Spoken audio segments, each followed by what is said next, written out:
મિત્રો નમસ્કાર, જય ભીમ, જય ભારત માતાની. મિત્રો કેમ છો? મજામાં છો ને? મિત્રો આનંદમાં છો, કારણ કે હમણાં પહેલી જ તારીખે 2025 એટલે કે મિત્રો ગુજરાત પ્રશાસન દ્વારા જે આપણા થરાદ તાલુકાને જે જિલ્લો બનાવવામાં આવ્યો છે તે બદલ હું ખુશી વ્યક્ત કરું છું. મિત્રો આપ પણ ખુશીમાં રહો, કારણ કે બનાસકાંઠા જિલ્લાના 14 તાલુકા હતા. મિત્રો 14 તાલુકામાંથી જે ગુજરાત પ્રશાસને જે આપણો જે બનાસકાંઠા જિલ્લો એ ગુજરાતનો મોટામાં મોટો જિલ્લો હતો, અને એ જિલ્લામાંથી 7 જિલ્લાનું તાલુકાનું વિભાજન કરી અને આપણા થરાદને બહુ જિલ્લાની જે હરોળમાં લાવી અને જિલ્લો પ્રશાસને બનાવ્યો છે તે બદલ આપણે સૌ ખુશીની લાગણી અનુભવીએ. કારણ કે મિત્રો આપણું મધ્યબિંદુ છે 7 તાલુકાનો જે થરાદ તાલુકો એક સેન્ટરમાં જ છે. ધાનેરા છે, કાંકરેજ છે, સુઈગામ છે, વાવ છે. મિત્રો કોઈ કહેતું હોય ને કોઈ નારાજગી દર્શાવવાની જરૂર નથી, કારણ કે મધ્યબિંદુ આપણું બરોબર છે, પરફેક્ટ છે. અત્યારે આ જિલ્લો બન્યો છે તો આપણે પણ સૌ ગર્વની લાગણી અનુભવીએ. મિત્રો દૂર તો તમારે કાંકરેજ અને ધાનેરા ના તાલુકાના વ્યક્તિઓને નથી પડતું, દૂર તો મિત્રો અમારે વાવ તાલુકાના લોકોને જ્યારે મેઠાવી અને દૈયપથી જ્યારે અમે પાલનપુર જવાનું કરતા મિત્રો 2004-05માં, અને આજે પણ જઈએ છીએ મિત્રો. સવારના અહીંથી નીકળીએ અને સાંજ સુધી જ્યારે જિલ્લા પંચાયત, તાલુકા પંચાયતની કચેરીઓ હોય, ત્યાં નગરપાલિકામાં કોઈ કામ હોય, દરેક વિભાગમાં જ્યારે અલગ અલગ કામ હોય તો મિત્રો કામ પણ થતું નહીં, અને અમે સવારના વહેલા જતા ત્યારે સાંજે આવતા. એટલે મિત્રો દૂર તો તમારે કાંકરેજ અને ધાનેરાને પડતું નથી.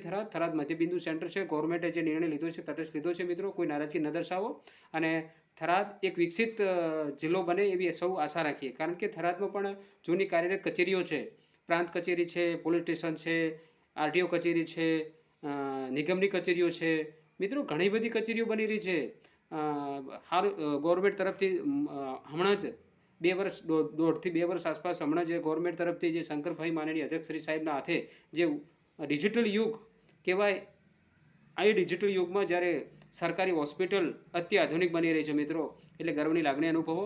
વિડીયો શેર કરવાનો મકસદ એટલો છે કે મિત્રો કોઈ નારાજ થવાની જરૂર નથી, કારણ કે તાલુકા 7 તાલુકાનો એક જિલ્લો બન્યો છે, પરફેક્ટ બન્યો છે મિત્રો.